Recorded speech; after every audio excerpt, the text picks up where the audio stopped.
तर मित्रांनो, भारत भेटीवर येणाऱ्या पर्यटकांना जगप्रसिद्ध ताजमहाल, अजंठा वेरूळ, कुतुब मिनार नेचर वॉक, किल्ले महाल, हिल स्टेशन यासारख्या लोकप्रिय पर्यटन स्थळांचं जास्त आकर्षण वाटत असेल असा तुमचा समज असेल तर ट्रिप ॲडवायझरीने नुकत्याच केलेल्या सर्वेक्षणानुसार तुमचा अंदाज चुकीचा ठरत आहे। या कंपनीने आशियातील टॉप 10 ट्रॅव्हलर चॉईस एक्सपिरियन्ससाठी केलेल्या सर्वेक्षणात आशिया यादीत मुंबईतील धारावी झोपडपट्टी 10व्या क्रमांकावर असून तिने या जगातील 7 आश्चर्यात सामील असलेल्या ताजमहालचा पत्ता कट केला आहे आणि ताजमहालपेक्षाही अधिक कमाई ही धारावी झोपडपट्टीची आहे असं म्हणलं जाते।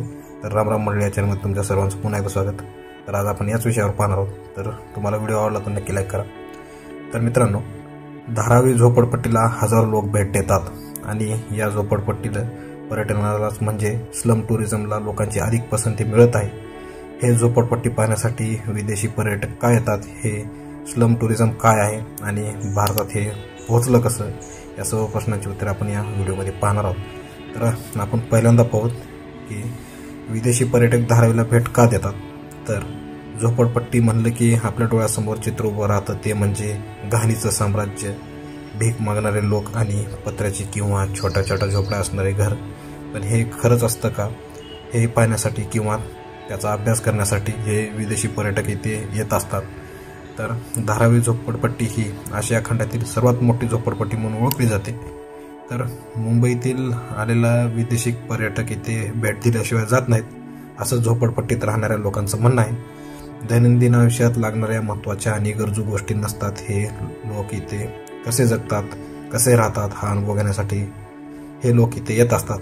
2016 मध्ये मेलिसा निस्बेट नावाच्या विदेशी पर्यटकाने धारावीचा 6 तास दौरा केला आणि त्यावर त्यांनी बोलताना असं सांगितलं की आम्ही व्हिक्टोरियाच्या काळापासून झोपडपट्ट्यांना भेटी दिल्या, आधी मनोरंजन म्हणून आणि नंतर सामाजिक सुधारणेच्या हेतूने। जगभरातले पर्यटक हे इथल्या लोकांचं जीवन आणि राहणीमान याविषयी जाणून घेण्याच्या आणि अभ्यासाच्या दृष्टिकोनातून येतात। झोपडपट्टी पर्यटन वाढल्यापासून धारावी झोपडपट्टी पाहण्यासाठी लोकांची गर्दी वाढली असं काही पर्यटकांनीही सांगितलं आहे।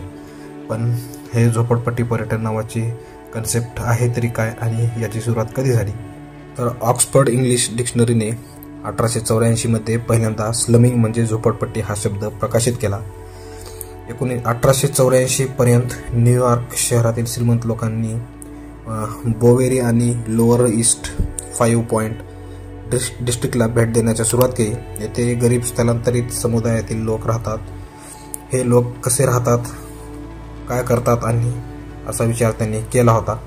आणि त्या अगोदर 1980 मध्ये दक्षिण आफ्रिकेतील कृष्णवर्णीय लोक कसे जगतात याबद्दल स्थानिक सरकारमधल्या ब्रिटिश लोकांना शिक्षित करण्यासाठी टाउनशिप टूर आयोजित केले।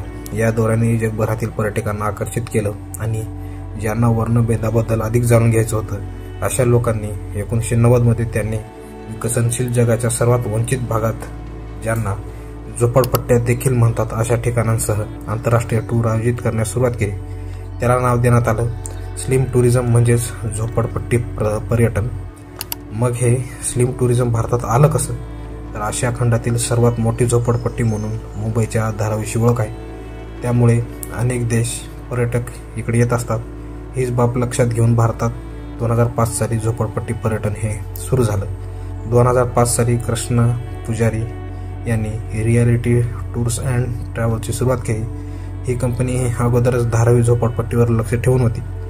कृष्णा पुजारी सांगतात की कंपनीचे सहसंस्थापक आणि माझे ब्रिटिश मित्र क्रिस वे यांनी मला पहिल्यांदा झोपडपट्टी पर्यटनाविषयी सुचवलं तेव्हा मी गोंधळलो होतो। एखाद्याला झोपडपट्टी बघायला का आवडेल, पण नंतर माझ्या लक्षात आलं की तिथे बघण्यासारखं आणि शिकण्यासारखं बरंच काही असतं। तेव्हापासून धारावी हे टुरिझम ठिकाण म्हणून प्रसिद्ध व्हायला सुरुवात झाली। इथे फिरण्यासाठी नाही तर इथल्या लोकांनी बनवलेल्या अनेक गोष्टी खरेदी करण्यासाठी आणि त्या ठिकाणाच्या लोकांना भेटी देण्यासाठी विदेशी पर्यटक येत असतात। हे पर्यटन सुरू होऊन जवळपास 15 वर्षापेक्षा जास्त काळ झाला आहे।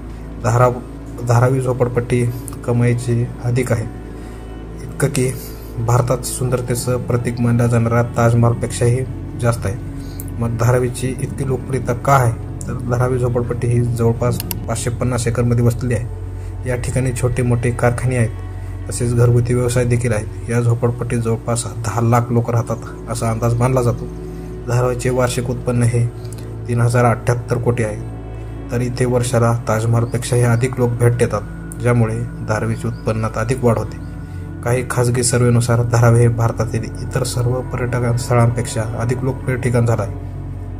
धारावीची वाढती लोकप्रियता तसेच परदेशी पर्यटकांच्या धारावीकडे वाढता कल यामुळे ताजमहालपेक्षाही अधिक धारावी लोकप्रिय आहे असं समजलं जातं. तसेच उत्पादनाचे आकडे आणि छोटे मोठे उद्योग यामुळेही धारावी प्रसिद्ध आहे. तर मित्रांनो, कसा वाटला व्हिडिओ आम्हाला नक्की कमेंटमधून कळवा. चॅनल नवीन असाल तर सबस्क्राईब करा. धन्यवाद. जय जवान, जय किसान, जय महाराष्ट्र, जय भारत. धन्यवाद.